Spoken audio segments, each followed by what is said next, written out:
Somo la kitabu cha Matendo ya Mitume, sura ya 2 aya ya 1 hadi ya 11. Hata ilipotimia siku ya Pentekoste, walikuwako wote mahali pamoja. Kukaja ghafla toka mbinguni uvumi kama uvumi wa upepo wa nguvu ukienda kasi, ukaijaza nyumba yote waliokuwa wameketi. Ukawatokea ndimi zilizogawanyikana kama ndimi za moto uliowakalia kila mmoja wao. Wote wakajazwa Roho Mtakatifu, wakaanza kusema kwa lugha nyingine kama Roho alivyowajalia kutamka. Na walikuwako Yerusalemu Wayahudi wakikaa na watu wataua, watu wa kila taifa chini ya mbingu. Basi sauti hii iliposikiwa, makutano walikutanika, wakashikwa na fadhaa, kwa kuwa kila mmoja aliwasikia wakisema kwa lugha yake mwenyewe. Wakashangaa wote, wakastaajabu, wakaambiana, tazama, hawa wote wasemao si wa Galilaya? Imekuwaje basi sisi kusikia kila mtu lugha yetu tuliyozaliwa nayo? Wapathi na Wamedi na Waelami, nao wakaao Mesopotamia, Uyahudi na Kapadokia, Ponto na Asia, Frigia na Pamfilia, Misri na pande za Libia karibu na Kirene, na wageni watokao Rumi, Wayahudi na waongofu, Wakrete na Waarabu. Tunawasikia hawa wakisema kwa lugha zetu matendo makuu ya Mungu. Hili ndilo neno la Bwana.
Sura ya 12 aya ya 3b hadi aya ya 7 na aya ya 12 hadi aya ya 13.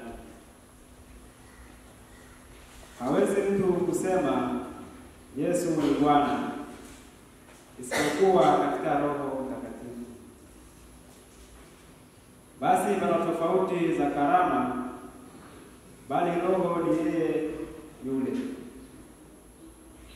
Tena pana tofauti za huduma, na Bwana ni yeye yule. Kisha pana tofauti za kutenda kazi, bali Mungu ni yeye yule, azitendaye kazi zote katika wote. Lakini kila mmoja hupewa ufunuo wa Roho kwa kufaidiana. Maana kama vile mwili ni mmoja, nao una viungo vingi, na viungo vyote vya mwili ule navyo ni vingi, ni mwili mmoja. Vivyo hivyo na Kristo, kwa maana katika Roho mmoja sisi sote tulibatizwa kuwa mwili mmoja, kwamba tu Wayahudi au kwamba tu Wayunani, ikiwa tu watumwa au ikiwa tu huru, nasi sote tulinyweshwa Roho mmoja. Neno la Bwana.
Injili ya Yohane sura ya 20 aya ya 19 hadi 23.